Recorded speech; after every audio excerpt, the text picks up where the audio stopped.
I wanted that break. Just realized like, oh my God, I've just been like popping out kids and like not taking care of myself and I'm not okay and I need something. I can't go back to the workforce, like childcare for 5 kids. That's ridiculous. Like, and so this MLM popped up. Like that's when the MLM came in. Like, oh, here's this excuse to like get out of the house more and talk to more people and do it all around wine.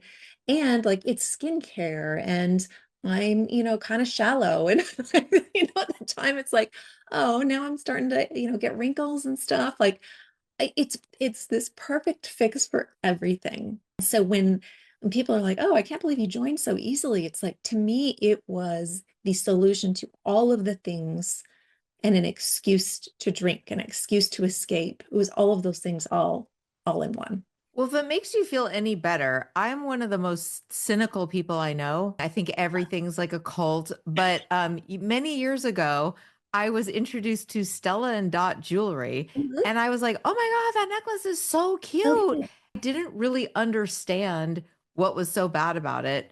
Yeah. And, I mean, somebody did say to me, it's like a multi-level marketing thing. And I was like, their jewelry is really cute. It's just you have to use a rep to get it.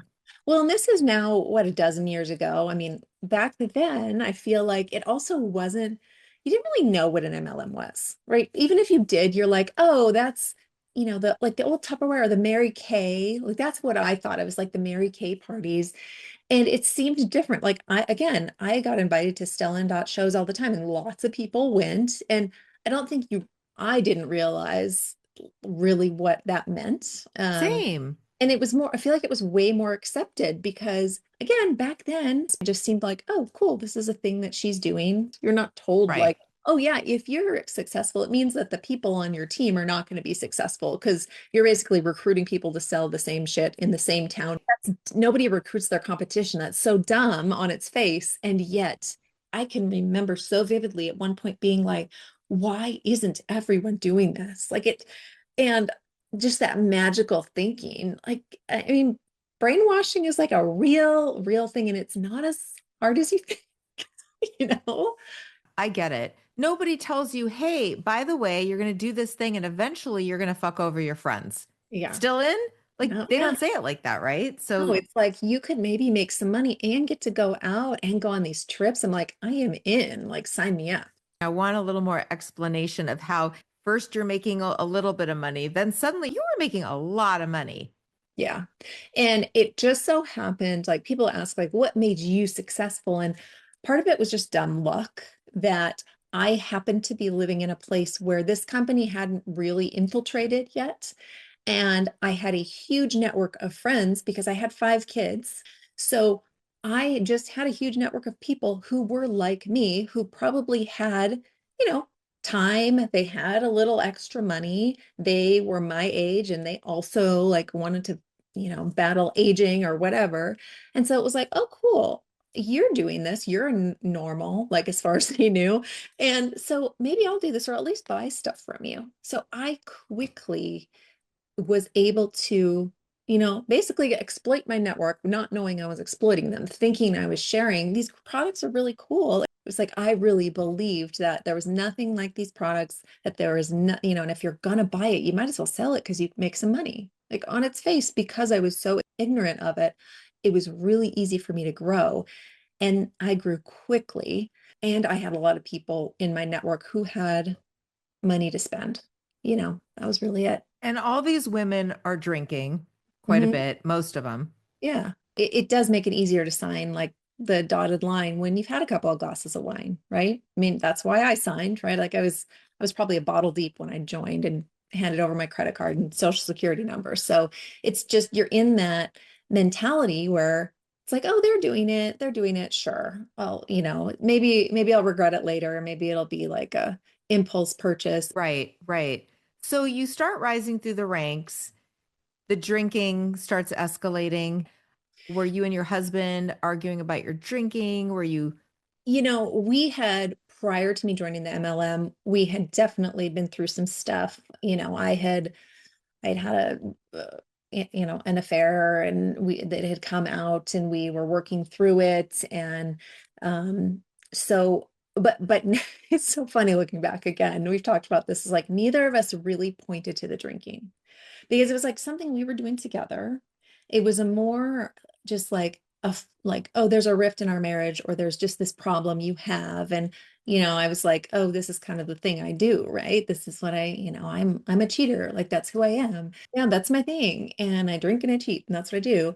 And so it was more trying to heal that. And so when I joined the MLM, it was like, okay, you need something to focus on. This will help, right?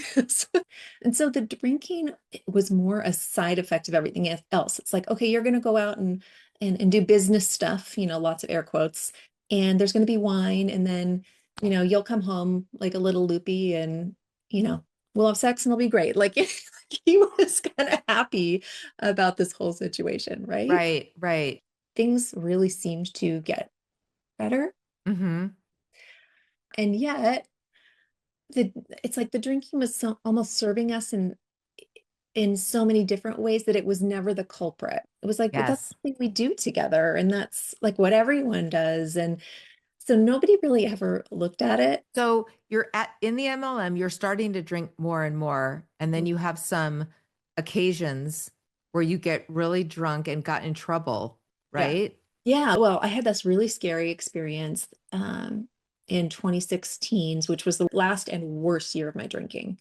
Um, and it was almost like I was trying to prove myself that I could still do it. And, it was really bad. So I was at the convention that year. The conventions are just wild. Um, and I got really drunk, and I was going to this party, and my boss babe friend who I was with left me in the taxi and sent me back to the hotel because I couldn't get out of the car. And so I woke up in my room to the guy knocking at the door, the doorman, who had carried me back to the room the night before.